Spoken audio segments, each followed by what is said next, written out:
What's happening, what's happening, what's happening? Of course, you know it's your boy B-Hop Radio Shout In. As always, I got my podcast partner off in this thing. Choke no joke. The governor of hip-hop is back in this thing. What the hell's going on, Choke? Choke no joke, chicky choke no joke.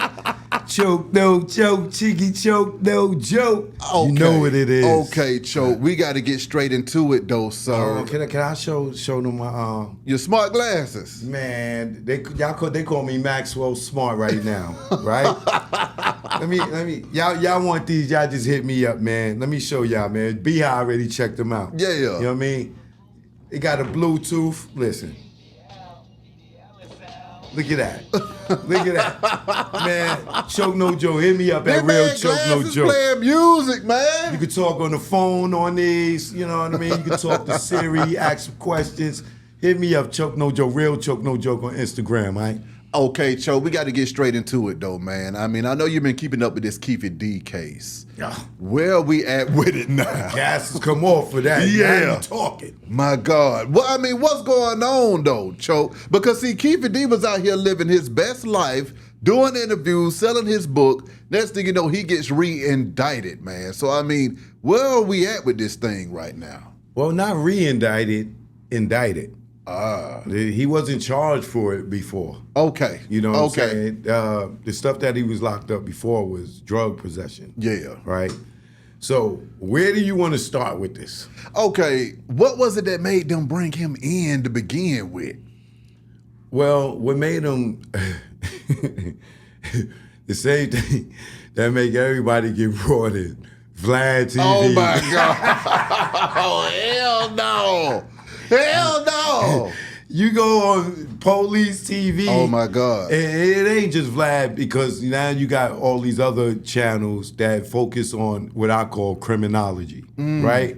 Where some strange reason criminals or former criminals want to go and talk about their current crimes, past crimes, or present crimes, and think that this is cool. My God! So they go on these Vlad-type platforms where these people haven't lived in the communities where we did, and they're infatuated with the urban lifestyle. Yeah. And they talk to these artists and people like monkeys at the zoo, you know what I'm saying, like some type of exhibit, you know what I'm saying, and have them tell all the secrets of the ghetto. And have them tell on their friends. Yeah. And talk about crimes and so on and so forth. And that brings us to Keefe D just followed the AR Rabs, who's in jail, from going and exposing himself. The Sue Surfs, you know, I think who's in jail, right? Or got a case. Yeah. And we could go on Casanova. Yeah. We could just go on all these dudes that, you know, glorify their crimes on a YouTube platform that all the police watch. So that is where Keefe D wound up getting himself in trouble by going and kind of reiterating what Detective Greg Caden, who did Murder Rap. Okay. He was the LAPD detective who came on after Russell Poole. Yeah. For the Biggie case, right? The Biggie murder. Yeah. So Keefe D, by way of Biggie murder, has how he got himself in jail. Yeah. For the 2pac stuff. Now, let me explain. This is going to have to go back a little bit. Okay. Right? Russell Poole, at the time of his death, was blaming, allegedly, Reggie Wright Jr. as the main suspect in the Biggie killing, Christopher Wallace, Notorious B.I.G., right? At that time, Russell Poole had passed away or whatever. Greg Caden came on the case with some other detectives. It was a unit that came on, a task force they put together for the Biggie case.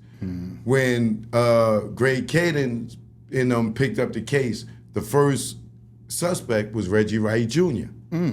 When they go to Reggie Wright Jr. with the accusations of him having something to do with the Biggie killing, him being the owner of Right Way Security, which was a company that was hired by Death Row Security to do security for Death Row. Yeah. That's why you always hear people say Death Row Security, Death Row Security. No, Right Way Security was the security company that was hired by Death Row to do security. Okay. So it wasn't Death Row Security. Death Row is a record label. Yeah. It's Right Way Security, which is owned by Reggie Wright Jr., who is also from Compton as well. Yeah. So Gray Caden and that task force, they go to Reggie Wright Jr. as a suspect in the Biggie killing, right? Reggie tells Gray Caden and them that it was Southside, where this is where he became an informant. Yeah. You know, working for them. This is like 96, 97 somewhere. And he admits that he's an informant at that time, right? So he tells them that the Southside Crips killed Biggie in retaliation for not getting their money for killing Tupac, right? Yeah. So that is where Keefe D winds up getting ultimately in trouble, indicted for the Tupac murder by way of Reggie Wright Jr. telling Gray Caden this, because now Gray Caden starts going on the chase for Southside Crips killing Biggie. But what he ultimately finds out is Southside Crips was with Biggie the night Biggie got killed.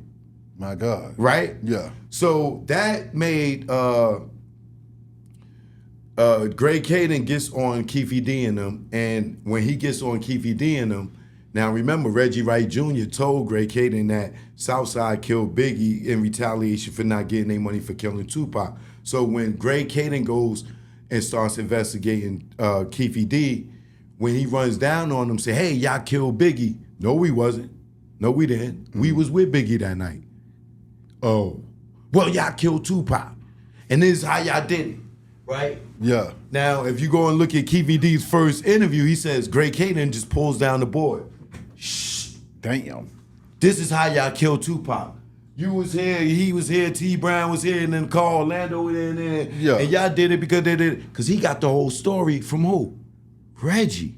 Reggie told him that Southside killed Biggie in retaliation for killing Tupac.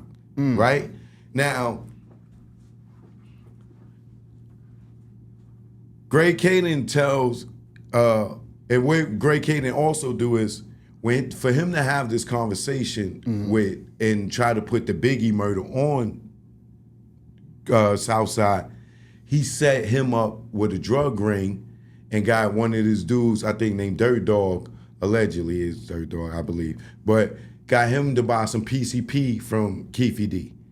So that's how Keefe D got caught dirty, and they was able to get him to talk. So he told me, yo, we ain't had nothing to do with Biggie. Yeah. But the Tupac thing, he was like, we ain't had nothing to do with that one. And then that's where I believe they coerced him into the whole Orlando Anderson story, this, that, and other. Because Gray Caden got that from Reggie, and he got that from watching R.J. Bond, Kevin Hackey, and Frank Alexander, because they had a documentary called Tupac Assassination. That's right. So he was there at their screening. So he kind of took what Reggie said along with their documentary and put this whole story together, this whole murder rap story, along with Keefe D's confession, right? So Gray Caden now sees that, in my opinion, R.J. Bond and them made this money off of this Tupac Assassination documentary. So now he gonna go and do the same shit and create murder rap. Okay. So murder rap tells Keefe D's did a proffer agreement with Gray Caden when he told him about the Tupac, when he talked about the Tupac murder and the Biggie situation. That was supposed to be a confidential meeting. Okay. Right?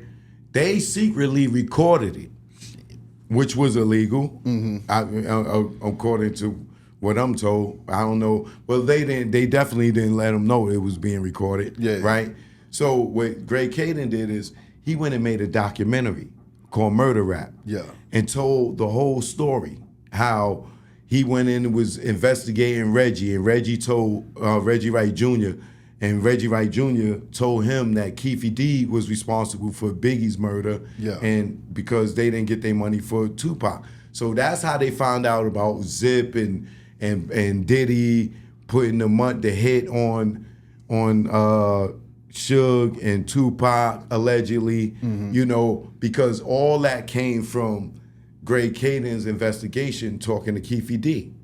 So now these tapes and these conversations and all stuff. So Greg Caden goes and puts out the documentary Murder Rap, right? And when he goes and put out the documentary Murder Rap, he also puts out a book, right? So what Keefe D did was, since he already told the story, he figured, shit, I could tell the story too. Damn. He out here making money off of it. Yeah. He got a book, he got a documentary, and he illegally released these tapes, you know, because he retired. Yeah. That's still police evidence. Damn. You know what I'm saying? You release these tapes on the documentary, this, that, and other. So why can't I talk about it?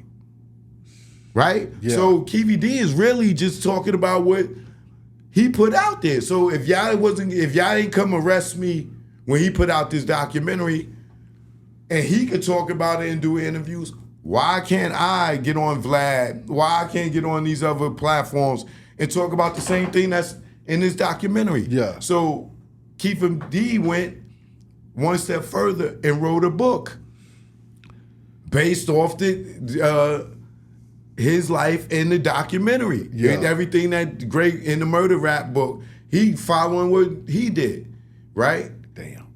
Now that he's getting all this attention, because everybody's like, yo, how does this guy talking about killing Tupac and being in the car with Tupac and not go to jail? Yeah. Because it went from YouTube was here, then YouTube got here. Now all the eyes is looking, and he up here talking about it. So now something has to happen. Yeah. And that's how Keefe D got himself indicted.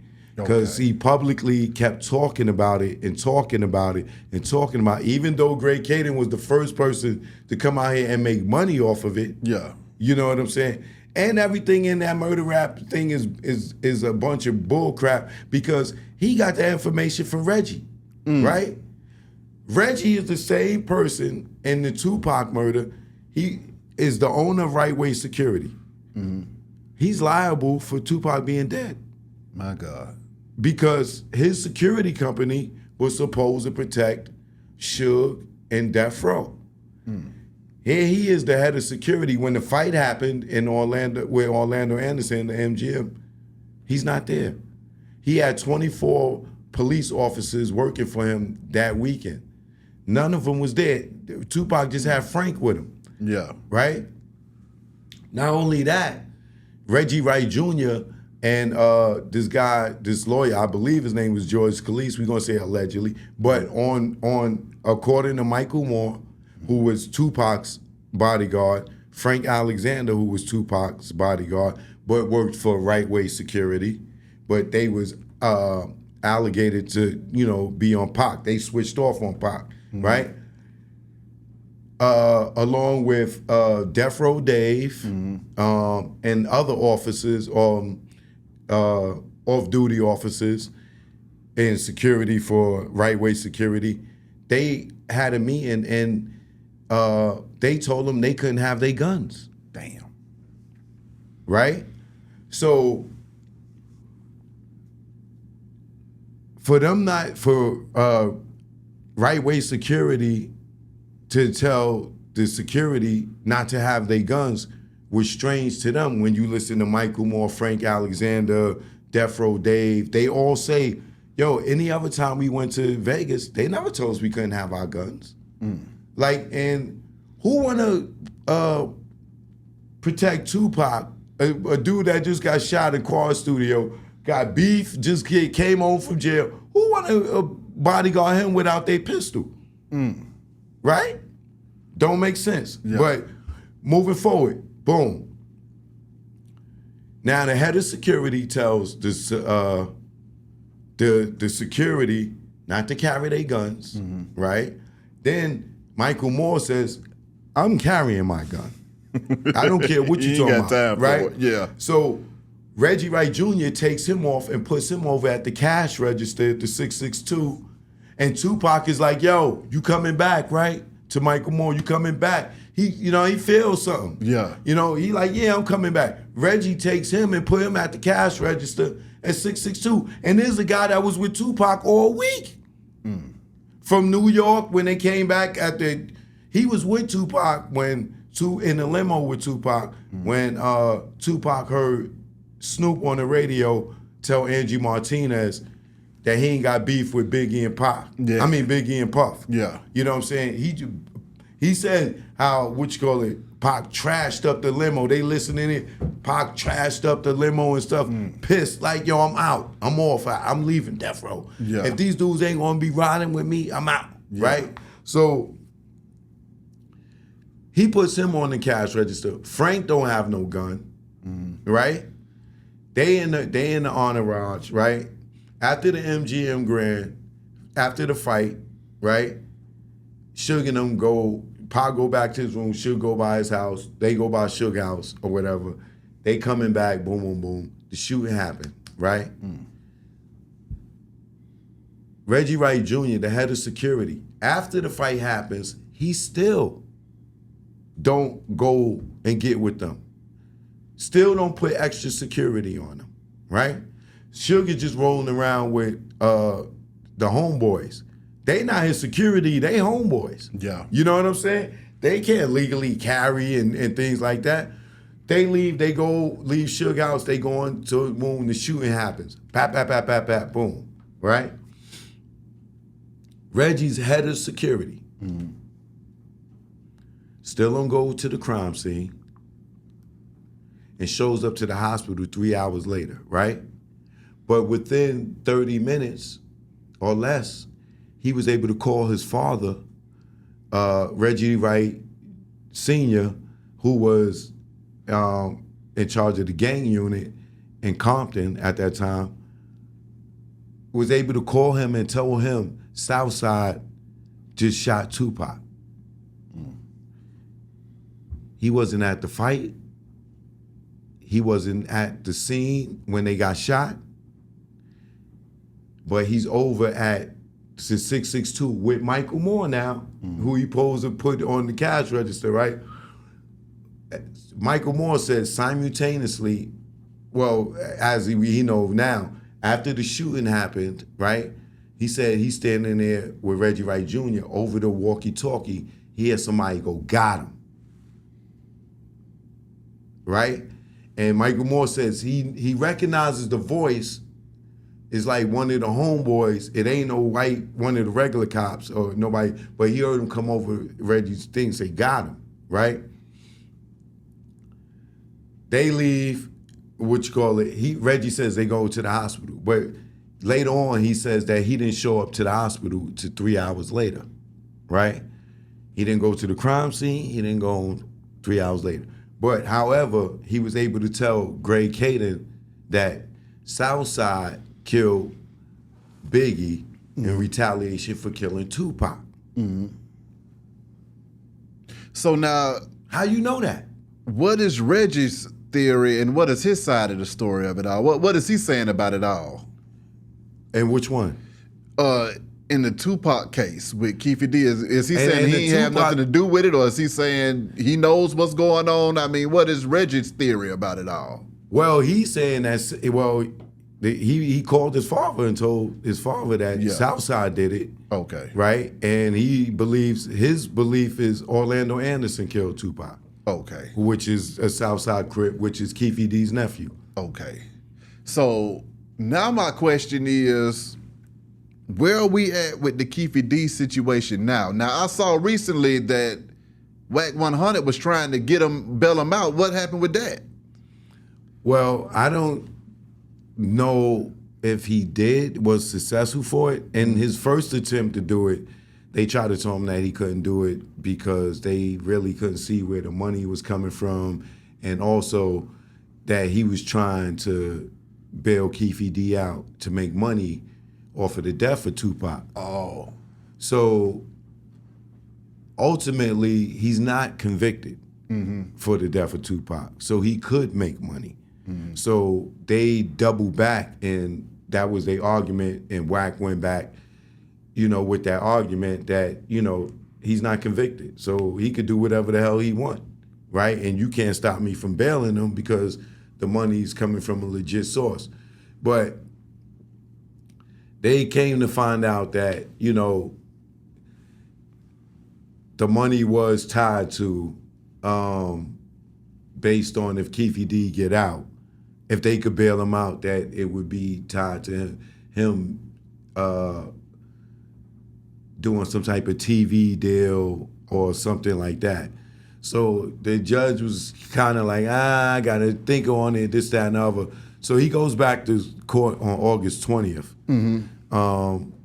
But he can be home right now. It's a possibility, because I know the judge ruled on it for, she said give her a couple of days to rule on it. So it may be a possibility that he's out and he's just not saying nothing. But we'll know on the 20th if he's out or not.